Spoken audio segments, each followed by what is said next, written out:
الحمدللہ والصلاة والسلام علی رسول اللہ وعلی آلہ وصحبہ وموالاہ۔ محترم بھائیوں اور دینی بہنوں، السلام علیکم ورحمۃ اللہ وبرکاتہ۔ آج کے اس کلاس میں ہم سب سے پہلے عقیدہ سیکھیں گے۔ عقیدہ میں آج ہم توحید کی 3 قسمیں تفصیل سے جانیں گے۔ توحید کسے کہتے ہیں؟ اللہ رب العالمین کو رب ہونے میں، عبادت میں اور اس کے ناموں اور صفتوں میں یکتا جاننا، ایک جاننا توحید ہے۔ اور توحید کی 3 قسمیں ہوتی ہیں: توحید ربوبیت، توحید الوہیت اور توحید اسماء و صفات۔ توحید ربوبیت کیا ہے؟ توحید الوہیت کیا ہے؟ اور توحید اسماء و صفات کیا ہے؟ تفصیل سے ہم اسے جانیں گے۔ توحید ربوبیت کہتے ہیں اللہ کو اس کے کاموں میں یکتا جانا جائے۔ اللہ کو اس کے کاموں میں یکتا جاننا توحید ربوبیت ہے۔ یعنی یہ عقیدہ رکھنا کہ اللہ سب کا پیدا کرنے والا ہے، سب کا مالک ہے اور ہر چیز کا پربھو اور پالن کرتا ہے۔ گویا کہ رب وہ ہے جو پیدا کرنے والا ہے، جو مالک ہے اور جو ساری کائنات کو چلا رہا ہے۔ اسی طرح اللہ کے علاوہ کوئی دوسرا رب نہیں، اللہ کے علاوہ کوئی دوسرا مالک نہیں، اللہ کے علاوہ اور کوئی دوسرا اس کائنات کو چلانے والا نہیں۔ اللہ نے فرمایا الحمدللہ رب العالمین، ساری تعریف اس اللہ کے لیے ہے جو ساری کائنات کا پالنے والا ہے۔ اللہ فرماتا ہے اللہ خالق کل شیء، اللہ تعالیٰ ہی ہر چیز کو پیدا کرنے والا ہے۔ اللہ فرماتا ہے ان ربکم اللہ الذی خلق السماوات والارض، تمہارا رب ہی وہ رب ہے جس نے آسمانوں اور زمین کو پیدا کیا۔ گویا کہ رب وہ ہے جو پیدا کرنے والا ہے، مالک ہے اور کائنات کو چلانے والا ہے۔ اللہ کی ربوبیت کو ماننے کی یہ مانگ ہی ہے کہ یہ عقیدہ رکھا جائے کہ اللہ ہر سرشٹی کا پیدا کرنے والا ہے، وہی ہر انسان، جانور اور پرندے کو روزی دیتا ہے، وہی بادشاہوں کا بادشاہ ہے، ساری کائنات پر وہی حکومت کر رہا ہے، وہی بلند کرتا ہے، وہی پست کرتا ہے، وہی عزت دیتا ہے، وہی ذلیل کرتا ہے، وہی ہر چیز پر طاقت رکھتا ہے، وہی رات اور دن کو پھیرتا ہے، وہی موت دیتا ہے، وہی زندہ کرتا ہے۔ اس ناحیہ سے ربوبیت میں توحید یا توحید ربوبیت کا انکار کسی نے نہیں کیا۔ سارے دھرم توحید ربوبیت پر ایمان رکھتے ہیں، صرف کچھ لوگوں نے ربوبیت میں انکار کیا۔ ان میں سے ایک ہیں یوگوادی، جو لوگ یہ دعویٰ کرتے ہیں کہ یوگ ہی، زمانہ ہی ان کا رب ہے۔ ان کی یہ آستھا ہے کہ زمانہ ہی مارتا ہے، زمانہ ہی عمر دیتا ہے۔ اسی لیے اللہ نے ان کے بارے میں سورہ الجاثیہ آیت نمبر 64 میں بیان فرمایا وَقَالُوا مَا هِيَ إِلَّا حَيَاتُنَا الدُّنْيَا نَمُوتُ وَنَحْيَا وَمَا يُهْلِكُنَا إِلَّا الدَّهْرُ۔ انہوں نے کہا کہ دنیا زندگی ہی سب کچھ ہے، اس میں ہم زندہ ہوتے ہیں، مرتے ہیں اور ہمیں زمانہ ہی مارتا ہے۔ تو یہ وہ لوگ تھے اور آج کے زمانے میں بھی اس طرح کی سوچ رکھنے والے پائے جاتے ہیں۔ دوسرے نمبر پر بھوتکواد، کمیونسٹ اور ناستک لوگ ہیں جو اللہ کو نہیں مانتے یا یہ سمجھتے ہیں کہ نیچر ہی سب کچھ کر رہا ہے، یا بھوتکواد سے ہر کام کو جوڑتے ہیں، جیسے بارش ہونا ہے، ہوا کا چلنا ہے، بھوکمپ کا آنا ہے، ان ساری چیزوں کو نیچر سے جوڑتے ہیں کہ نیچر سب کچھ کر رہا ہے۔ بھئی نیچر کا پیدا کرنے والا کون؟ وہی تو اللہ ہے، اور اسی ذات کو ہم رب مانتے ہیں۔ اسی طریقے سے کچھ گھمنڈی لوگ پہلے بھی پیدا ہوئے اور آج کے ڈیٹ میں بھی پائے جاتے ہیں، جنہوں نے دعویٰ کیا کہ وہی رب ہیں۔ فرعون نے کہا تھا انا ربکم الاعلی، کہ میں ہی تم سب کا بڑا رب ہوں، حالانکہ قرآن نے کہا وَجَحَدُوا بِهَا وَاسْتَيْقَنَتْهَا أَنفُسُهُمْ، انہوں نے اللہ کا انکار کیا لیکن ان کے نفس، ان کے دل اس گواہی دے رہے تھے کہ ایک رب ہے۔ تو اس ناحیہ سے توحید ربوبیت پر سارے دھرم کے ماننے والے ایمان رکھتے ہیں، اور بہت کم لوگوں نے اس توحید کا انکار کیا۔ توحید کی دوسری قسم ہے توحید الوہیت۔ الوہیت یعنی عبادت۔ توحید الوہیت کہتے ہیں اللہ تعالیٰ کو بندوں کے کاموں میں اکیلا جاننا، بندوں کے کاموں میں، بندوں کی عبادتوں میں یکتا جاننا توحید الوہیت ہے۔ اور الوہیت یہ الہ سے نکلا ہوا ہے، جس کا معنی ہوتا ہے معبود، یعنی سچا معبود، اور سچا معبود صرف ایک اللہ ہے، اسی کی عبادت ہونی چاہیے۔ اور یہی وہ توحید الوہیت ہے جو سارے نبیوں کی دعوت کا کیندر رہا ہے، کیونکہ یہی وہ بنیاد ہے جس پر تمام عبادتیں ڈیپینڈ بھی کرتی ہیں۔ سورہ النحل آیت نمبر 36، وَلَقَدْ بَعَثْنَا فِي كُلِّ أُمَّةٍ رَسُولًا أَنِ اعْبُدُوا اللَّهَ وَاجْتَنِبُوا الطَّاغُوتَ، کہ ہم نے ہر امت میں، ہر سمودائے میں رسولوں کو بھیجا، سندیشاؤں کو بھیجا۔ انہوں نے سب سے پہلے کس چیز سے اپنے پیغام کی شروعات کی؟ انہوں نے اپنی دعوت کی شروعات کی کہ ایک اللہ کی عبادت کرو اور شرک سے بچو، طاغوت سے بچو۔ گویا کہ سارے نبیوں نے اپنی اپنی قوم کو سب سے پہلے اگر کسی چیز کی دعوت دی ہے تو الوہیت کی دعوت دی ہے کہ لوگوں ایک اللہ کی عبادت کرو۔ عبادت کے 3 پیلرز ہوتے ہیں، یا عبادت 3 پیلرز پر ڈیپینڈ کرتی ہے۔ پہلے نمبر پر محبت، دوسرے نمبر پر ڈر، تیسرے نمبر پر امید۔ یعنی اللہ سے محبت ہو، اللہ کا ڈر ہو، اور اللہ سے امید بھی ہو۔ اللہ کی ذات سے محبت، اللہ کی جنت کی امید، اور اللہ کے جہنم کا ڈر، ان 3 چیزوں کو ملا کر کے دراصل عبادت بنتی ہے۔ تو گویا کہ عبادت کی قبولیت ڈیپینڈ کرتی ہے توحید الوہیت پر، جیسے نماز ہے، جیسے روزہ ہے، جیسے زکوٰۃ ہے، جیسے حج ہے، دعا ہے، قربانی ہے، نذر و نیاز ہے، مدد مانگنا ہے، توکل ہے، امید ہے، ڈر ہے، یہ سب کی سب عبادت ہے۔ اور ان ساری عبادتوں کا خاص ہونا ضروری ہے، کس کے لیے؟ صرف اور صرف ایک اللہ کے لیے۔ اگر ان عبادتوں میں سے کسی بھی عبادت کو اللہ کے علاوہ کسی اور کے لیے پھیرتا ہے، یا اللہ کے لیے انجام دینے کے ساتھ ساتھ کسی اور کے لیے بھی انجام دیتا ہے، تو یہ شرک ہو جائے گا۔ سارے نبیوں نے لوگوں کو، اپنی قوم کو سب سے پہلے اسی توحید کی طرف دعوت دی تھی۔ چنانچہ جو پوتر آتمائیں تھیں، نیک کے طبیعت کے لوگ تھے، انہوں نے نبیوں کی بات مان لی، اور جنہوں نے انکار کیا وہ اللہ کے عذاب کے حقدار ٹھہرے۔ اللہ تعالیٰ نے سورہ البینہ آیت نمبر 6 میں بیان فرمایا ان الذین کفروا من اہل الکتاب والمشرکین، جن لوگوں نے کفر کیا، چاہے وہ اہل کتاب میں سے ہوں، یعنی یہودی ہوں یا عیسائی ہوں، یا مشرکین، وہ سب کے سب جہنم میں جائیں گے، خالدین فیہا، جس میں وہ ہمیشہ ہمیش کے لیے رہیں گے۔ اولئک ہم شر البریہ، قرآن نے کہا کہ وہ مخلوقات میں بدتر لوگ ہیں۔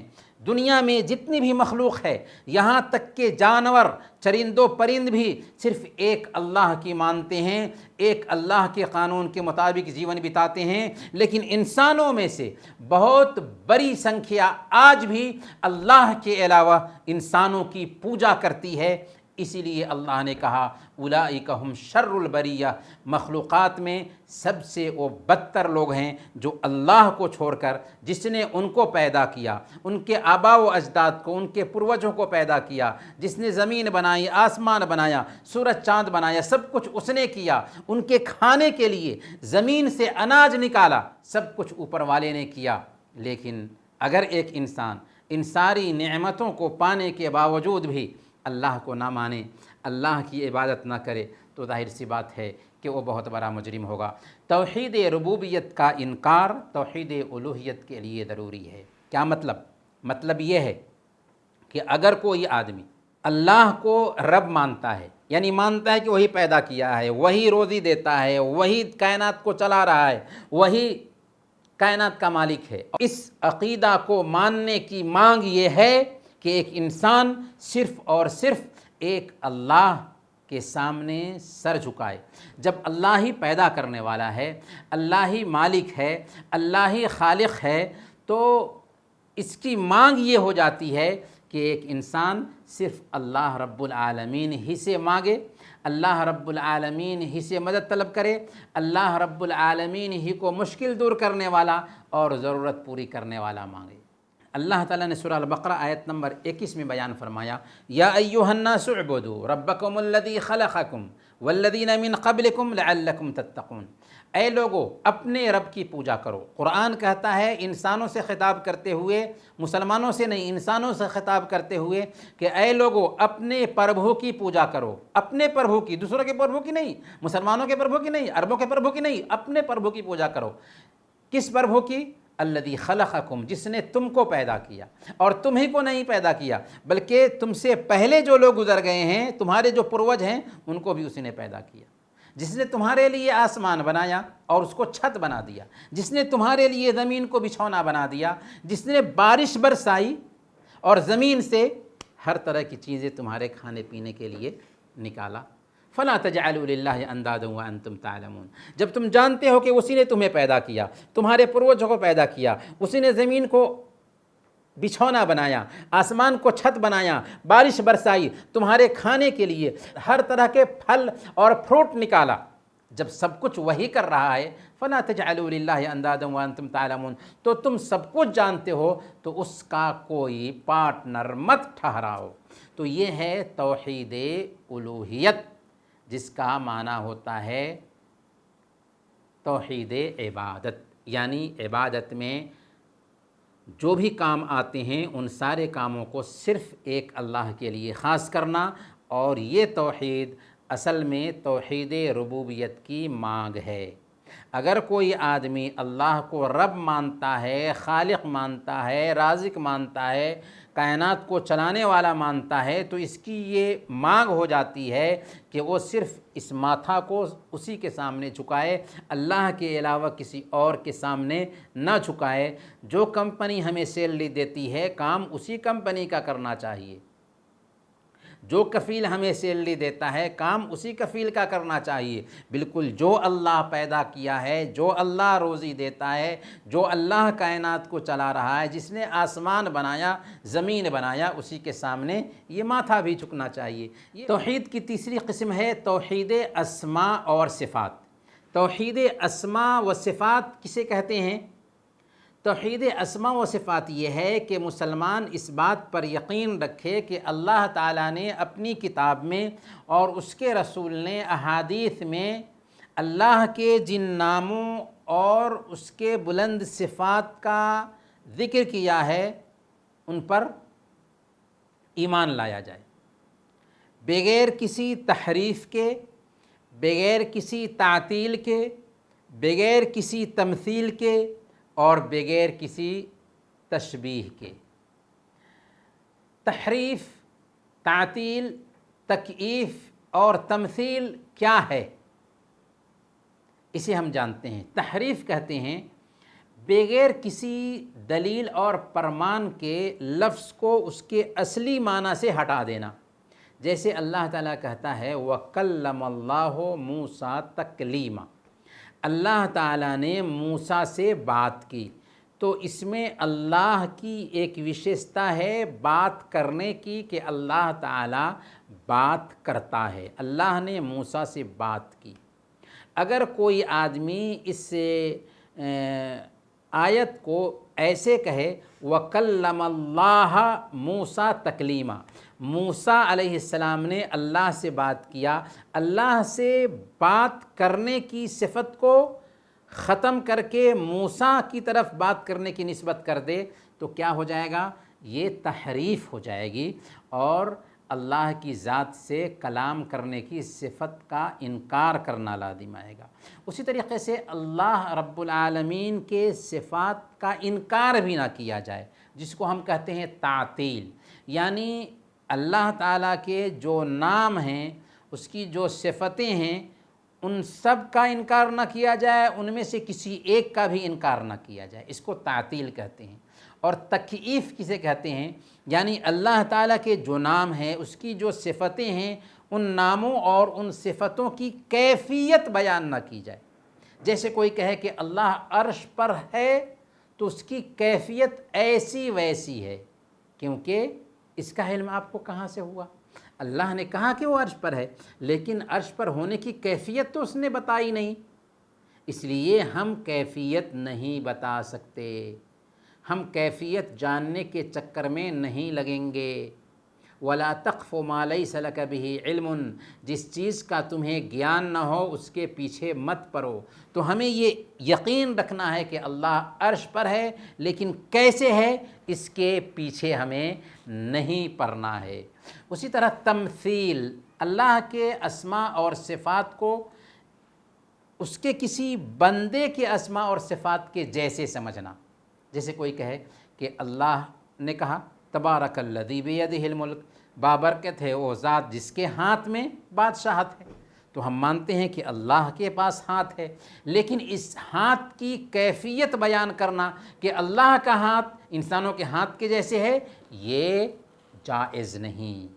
ایسا کہنا جائز نہیں، بلکہ اللہ تعالیٰ کے جو نام ہیں، اس کی جو صفتیں ہیں، ان ناموں کو اور ان صفتوں کو ویسے ہی ماننا ہے جیسے اللہ نے بیان کیے ہیں. اللہ نے کہا کہ اللہ عرش پر ہے تو ہم مانیں گے اللہ عرش پر ہے. اللہ نے کہا اس کے پاس ہاتھ ہے تو ہم مانیں گے اس کے پاس ہاتھ ہے. لیکن کیفیت کیا ہے؟ کیفیت کے چکر میں نہیں لگیں گے. اللہ تعالیٰ کے ناموں اور اس کی صفتوں کو ویسے ہی ماننا ہے جیسے وہ آئے ہیں، بغیر کسی تعطیل کے، بغیر کسی تحریف کے، بغیر کسی تکییف کے اور بغیر کسی تمثیل کے. کیونکہ اللہ تعالیٰ نے سورہ اعراف آیت نمبر 180 میں بیان فرمایا وَلِلَّهِ الْأَسْمَاءُ الْحُسْنَى فَادْعُوهُ بِهَا، اللہ تعالیٰ کے بہت سارے اچھے اچھے نام ہیں، ان ناموں سے اللہ کو پکارو. وَذَرُوا الَّذِينَ يُلْحِدُونَ فِي أَسْمَائِهِ، اور ان لوگوں کو چھوڑ دو جو اللہ کے ناموں میں کجروی اختیار کرتے ہیں، ٹیڑھاپن اختیار کرتے ہیں. ایسے لوگوں کو چھوڑ دو، ان کو ان کے عملوں کا خود بدلا دیا جائے گا. اور اللہ تعالیٰ نے سورہ الشورى آیت نمبر 11 میں بیان فرمایا لیس کمثلہ شیء وہو السمیع البصیر، اللہ کے جیسے کوئی چیز نہیں. گویا کہ یہاں پر تشبیہ کا انکار ہے.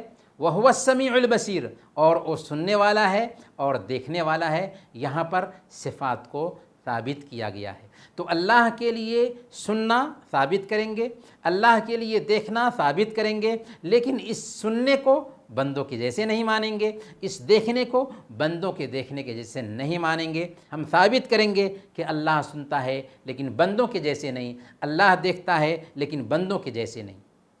اللہ کا دیکھنا الگ ہے، اللہ کا سننا الگ ہے. اس کی کیفیت کیا ہے اللہ ہی جانتا ہے. اور اللہ نے جب کہا کہ وہ سنتا ہے، اللہ نے جب کہا کہ وہ دیکھتا ہے، تو ہمیں ماننا چاہیے کہ اللہ سنتا ہے اور اللہ دیکھتا ہے.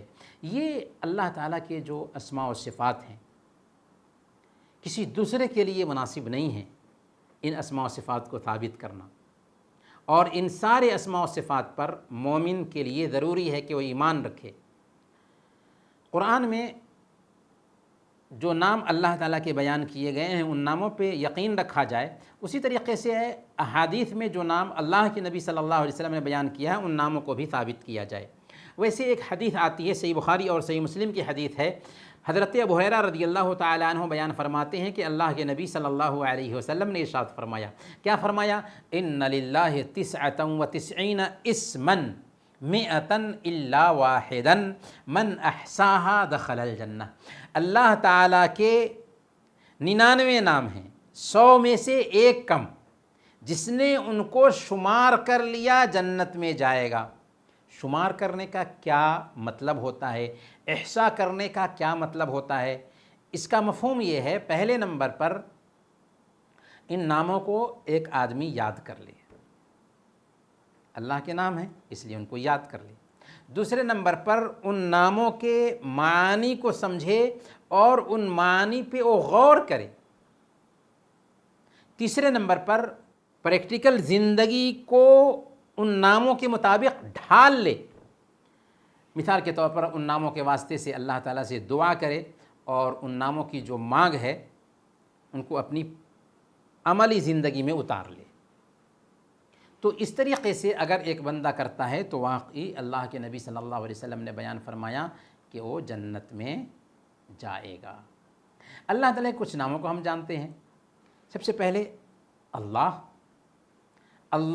وہ نام ہے جو سارے ناموں کا کیندر ہے۔ اللہ وہ نام ہے جس پر سارے نام ڈیپینڈ کرتے ہیں، اور اللہ کا معنی ہوتا ہے معبود، یعنی وہ ذات جو عبادت کا حق رکھتی ہے۔ عبادت کا اگر حق رکھنے والی کوئی مہیمہ ہے تو وہ صرف اور صرف اللہ ہے، دوسرے جھوٹے معبود ہیں جن کی پوجا ہوتی ہے۔ الرحمن کا معنی ہوتا ہے بہت زیادہ دیالو، بہت رحم کرنے والا، اور الرحیم کا بھی وہی معنی ہوتا ہے، یعنی بہت زیادہ رحم کرنے والا، بہت مہربان۔ الملک کا معنی ہوتا ہے بادشاہ، گویا کہ اللہ بادشاہ بھی ہے۔ القدوس کا مطلب ہوتا ہے ہر قسم کے عیب سے پاک۔ السلام کا معنی ہوتا ہے ہر عیب سے، ہر کمی سے پاک اور ہر کمی سے سلامت رکھنے والا۔ المؤمن کا مطلب ہوتا ہے امان دینے والا۔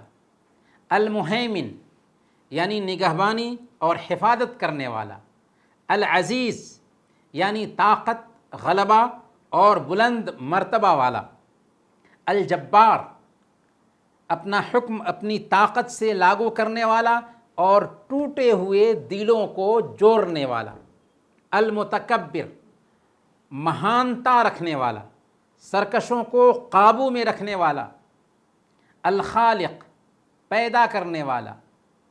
الباری عدم سے وجود میں لانے والا، نہ سے ہاں کرنے والا۔ المصور شکل بنانے والا، صورت بنانے والا۔ الغفار بہت زیادہ معاف کرنے والا۔ القہار جس کے آگے ساری سرشٹی جھکی ہوتی ہے اور سارے طاقت والے جھکے ہوتے ہیں، القہار وہ ہے۔ الوہاب یعنی داتا جس کی سخاوت ساری سرشٹی میں پھیلی ہوئی ہے۔ الرزاق جو بہت زیادہ روزی دینے والا ہے۔ الفتاح زبردست فیصلہ کرنے والا جو بندوں کے لیے روزی، دیا اور آسانیوں کے دروازے کھولتا ہے، الفتاح ہے، بہت زیادہ کھولنے والا۔ العلیم سب کچھ جاننے والا۔ القابض تنگ کرنے والا، روزی، آتما اور جانوں کو نکالنے والا۔ الباسط کشادہ کرنے والا، روزی، دیا اور دلوں کو کھولنے والا۔ الخافض گرانے والا۔ الرافع اٹھانے والا، بلند کرنے والا۔ المعز عزت دینے والا۔ المذل ذلیل کرنے والا، اپمانت کرنے والا۔ السمیع سب کچھ سننے والا جو تمام راز کی باتوں کو سنتا ہے، انسانوں کی سرگوشیوں کو سنتا ہے۔ السمیع سب کچھ سننے والا۔ البصیر سب کچھ دیکھنے والا، جس سے کوئی بھی چیز اوجھل نہیں ہے، ہر چیز کو دیکھتا ہے، الحکم فیصلہ کرنے والا، العدل انصاف کرنے والا، اللطیف بہت ہی لطف اور کرم کرنے والا، باریکیوں سے کو جاننے والا، باریک سے باریک چیز کا علم رکھنے والا، الباقی ہمیشہ ہمیش کے لیے باقی رہنے والا، الوارث حقیقی طور پر وارث ہونے والا۔ اس دنیا میں انسان وارث ہوتا ہے لیکن چند سالوں کے لیے وارث ہوتا ہے، لیکن آسمان اور زمین کا حقیقی وارث اللہ تعالیٰ ہے۔ الرشید سیدھا راستہ بتانے والا، اور آخر نام ہے الصبور، یعنی بہت زیادہ صبر کرنے والا۔ اس سے کائنات میں اگر کوئی ہستی سب سے زیادہ صبر کرتی ہے تو وہ اللہ کی ہستی ہے، کہ وہی انسانوں کو کھلاتا ہے، پلاتا ہے، انسانوں کو روزی دیتا ہے، لیکن انسان اس کا کھانے کے باوجود، اس کی ہوا میں سانس لینے کے باوجود، اس کی دھرتی پر چلنے کے باوجود اسی کو چھوڑ کر کے کسی دوسرے کے سامنے میں اپنا ماتھا جھکاتے ہیں۔ تو اللہ تعالیٰ سب سے زیادہ صبر کرنے والا ہے۔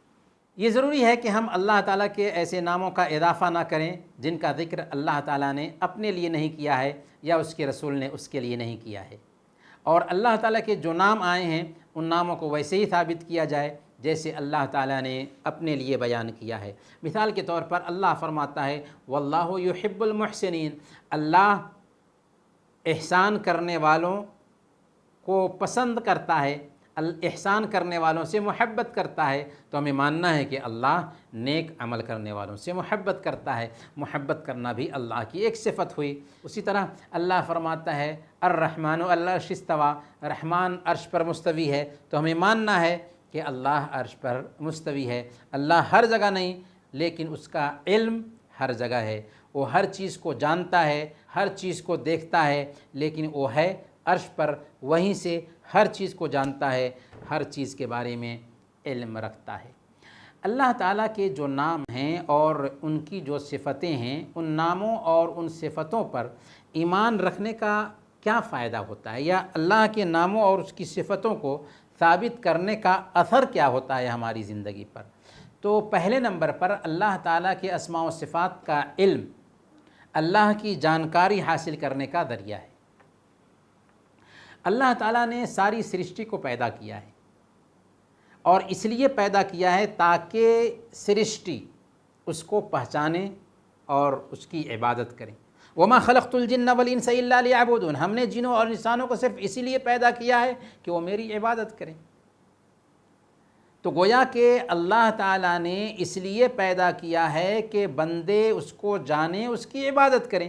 اس طرح بندے کو اللہ کی صحیح جانکاری کب ہوگی؟